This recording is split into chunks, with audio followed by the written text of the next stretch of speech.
నిజామాబాద్ నగరంలోని స్థానిక ఎల్లమ్మగుట్టలో గల ఆక్స్ఫర్డ్ హై స్కూల్లో జీఆర్ మెమోరియల్ వెల్ఫేర్ సొసైటీ ఆధ్వర్యంలో పేద విద్యార్థులకు ఉచిత పాఠ్యపుస్తకాలను అందజేశారు. ఈ కార్యక్రమానికి ముఖ్య అతిథిగా చైల్డ్ డెవలప్మెంట్ ప్రోగ్రాం అధికారిని పద్మ, భూగర్భ గనుల శాఖ అధికారి గోవర్ధన్ హాజరయ్యారు. ఈ సందర్భంగా చైల్డ్ డెవలప్మెంట్ ప్రోగ్రాం అధికారిని పద్మ మాట్లాడుతూ జీఆర్ మెమోరియల్ సొసైటీ ఆధ్వర్యంలో సొంత ఖర్చుతో సామాజిక కార్యక్రమాలు నిర్వహిస్తున్న నరేష్ బాబు తమ లాంటి వారికి ఆదర్శప్రాయులని అన్నారు.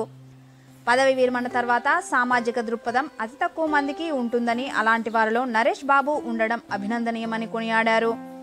అలాగే విద్యార్థి దశ నుండి అన్ని విషయాలు నేర్పుతూ పిల్లల అభివృద్ధికి పాటుపడుతున్న ఆక్స్ఫర్డ్ హై స్కూల్ యాజమాన్య సామాజిక దృక్పథాన్ని ఆమెను కొనియాడారు. అనంతరం భూగర్భ గనుల శాఖ అధికారి గోవర్ధన్ మాట్లాడుతూ తమ పిల్లలు కూడా ఇదే పాఠశాలలో చదివారని, ప్రస్తుతం సాఫ్ట్వేర్ రంగంలో అభివృద్ధి చెంది విదేశాల్లో ఉన్నారని అన్నారు. చిన్ననాటి నుండి సరైన విద్య అందినట్లయితే విద్యార్థి భవిష్యత్తు బాగుంటుందని అన్నారు. దానికి కృషి చేస్తున్న పాఠశాల యాజమాన్యాన్ని అభినందించారు. మెమోరియల్ వెల్ఫేర్ సొసైటీ అధ్యక్షుడు నరేష్ బాబు పదవి విరమణ తర్వాత చేస్తున్న సేవల్ని గుర్తు చేస్తూ ఆయనను కొనియాడారు.